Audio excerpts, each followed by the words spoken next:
But we have that. And it gives us our 4 j's, j1, j2, j3, j4. Don't need to worry about that. The only interesting thing is, we're having this discussion, and I will cheat so I don't get it wrong. Our 4 answers, when we combine them, j1 times j2 times j, not an asterisk. Yes, because nobody would ever get confused about notation. j3 and j4, we get, magically, 2 pi. So I lied about doing the digital wizardry and stuff earlier, so I should have mentioned that I was going to do a limited amount. So that's interesting, 2 pi. How do we interpret that? Personally, I think of a circle. That's also what Dad told me, so makes sense. Okay, I can intuit that. So what happens when we take these bases a second time? Yeah, j1, but let's sum them. We'll add them all together. Let's see if anything interesting happens. 3 plus j4. What do we get? 0. That's very interesting. To be fair, I think it was like 0 to like 24, 37 decimal places, however many digits I had put in there. All right. And then what happens if we get j1, and then we'll square it. So j1 squared plus j2 squared plus j3 squared. Oh, not you. Yeah. Yes, I have it in my mind, in my head. I'm laughing because I know exactly what it is. It's like, yes, we are all, yes. My computation was limited. That equals a negative 4 pi. Wait a second. That's a circle. Kind of seems like a sphere, but almost like an inverted sphere. Oh, very interesting. There's some really interesting videos on YouTube from actually a while back where they actually kind of go over ways you could invert a sphere, which is very interesting. And it's like, why is that a thing? Okay. Do I have an answer? No. But I think this could be a potential clue with what might be going on here. Now, how might this be happening? What the heck is going on? Well, we know certain things. What are things we know? Well, we do have certain connections. So, what are some interesting connections? We're human beings. We're pattern recognition creatures. We recognize different patterns depending on what we come across. Okay. So, now, might we use this in another way? I know Thad's done some videos on it before, but just real little interesting things that you find is if you express this,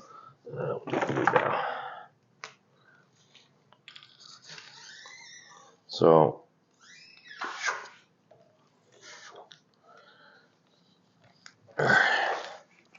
what we can do is if we're looking for some particular roots, 1 over x plus x cubed.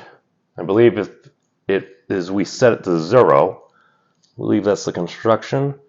The roots that we get for this are 4 answers. We get the imaginary golden ratio.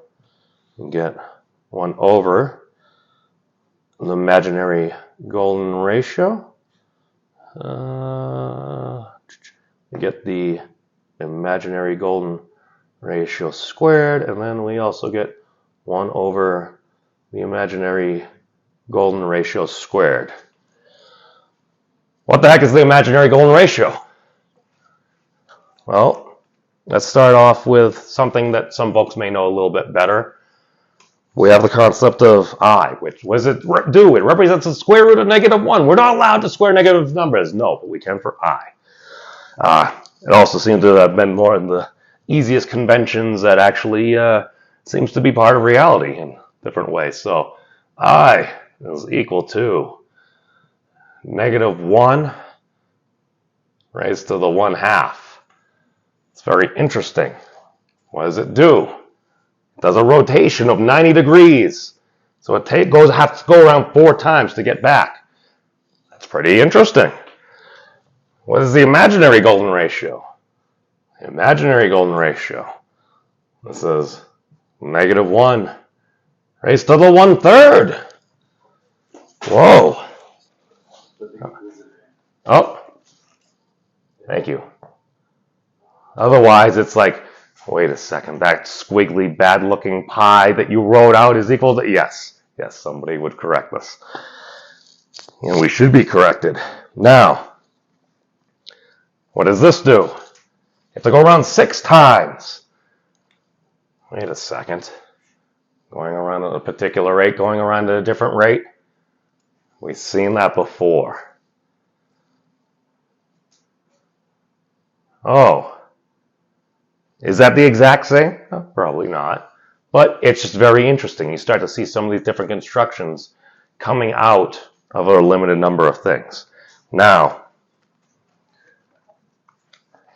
where does this lead us? So, before I blather on far too long about everything else, the summation of the claims are basically this. This is something that Echelon helped coded originally from Professor Henry Segerman and Saul Schleimer.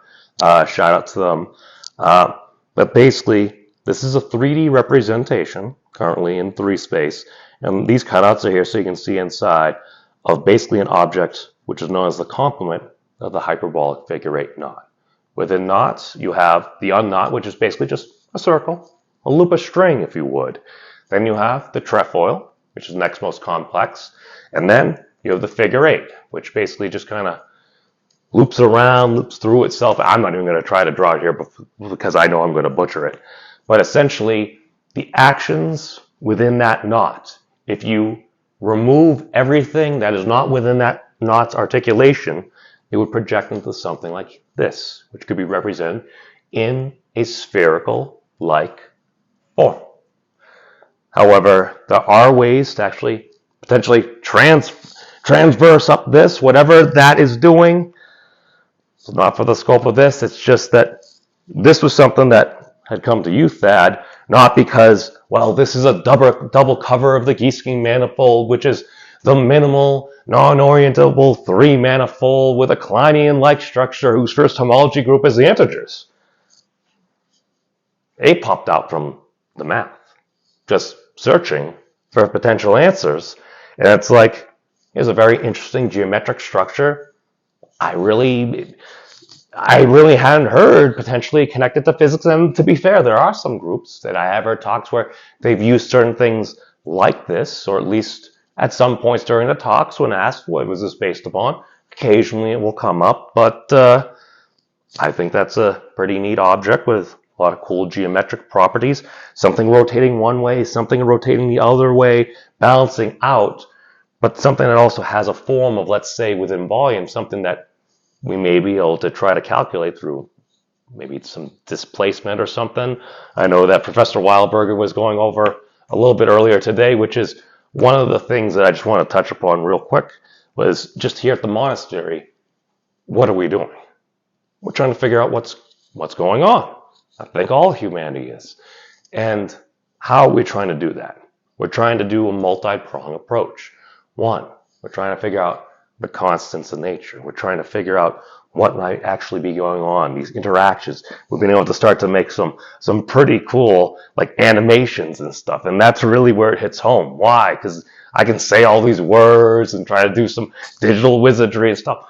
But very often, many of us are blessed that we can actually see, and we're highly visualize creatures. So being able to see those animations, being able to actually try to listen, being able to try to piece together from our own unique life experience what might be going on, because I know that my experience is going to be different than your experience, and different than your experience than her experience. We're all part of the same system.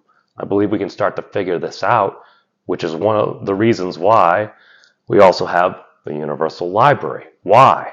Because I don't know about y'all, but me, it's like I spent a lot of time on the internet growing up as part of the whole AOL generation. You've got mail. Oh, yes. That rings just like the sound of a dial-up modem in a very inverse kind of way. Now, you spend enough time online. We got to the broadband era, and things were so much faster. And then, is it just me, or over the past decade or so, it's like our computational speeds, we've gotten fast, and our internet speeds, they're blazing fast, like dozens of times faster, but the internet just really doesn't seem a lot faster.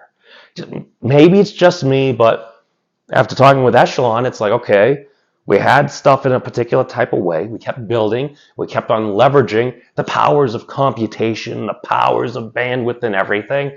And it's like, well, we just keep on building it on and on. We have all these different layers. And it's like, all right, this part, I'm putting this Lego block on top of this Lincoln log. And then I've got to stab a couple of connects in here I'm like, now that's not an exact description, but I get that generalized vibe, because I always thought, I'm like, wait a second. It's like, if we know a lot more now, couldn't we go back and do better? But it's a lot of work.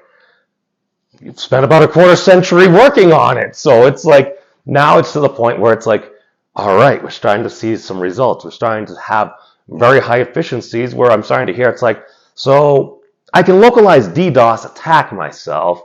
And it's like, was somebody calling? It's like the system doesn't even really care. That's impressive.